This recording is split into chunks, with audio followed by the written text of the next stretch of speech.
बहुत समय पहले की बात है। करमपुर गांव हुआ करता था। उस गांव में रामलाल नाम का युवक रहा करता था।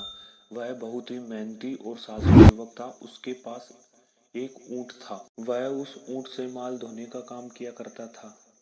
एक दिन वह अपने ऊंट पर सामान लादकर शहर जा रहा था। गर्मियों के दिन थे। वह चलते चलते थक गया तो वह एक पेड़ के नीचे विश्राम करने के लिए रुक गया। चारों तरफ ठंडी ठंडी हवाएं चल रही थी।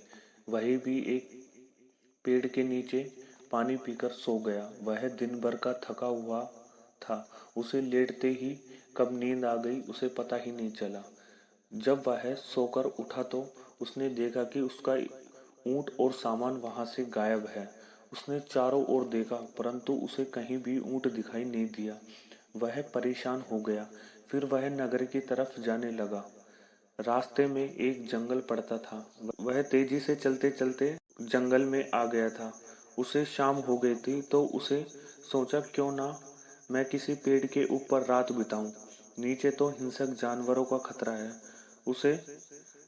उसने ठंडा पानी पिया और एक पेड़ के ऊपर चढ़कर सो गया। चारों तरफ अंधेरा था।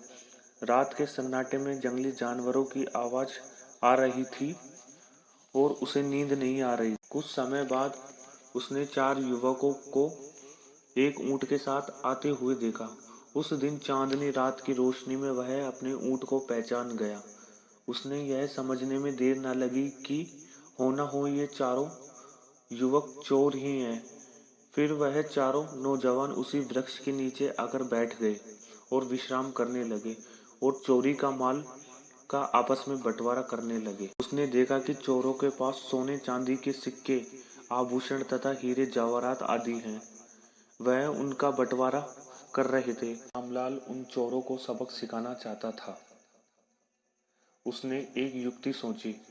वह उस पेड़ के ऊपर से डरावनी आवाज निकालने लगा, जिसे सुनकर चोर घबरा गए। उन्होंने चारों तरफ देखा परंतु उन्हें कोई दिखाई नहीं दिया।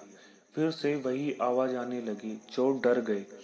फिर उसने पेड़ की शाखा को जोर जोर से हिलाने लगा। यह सब देखकर चोर घबराकर वहां से भाग गए।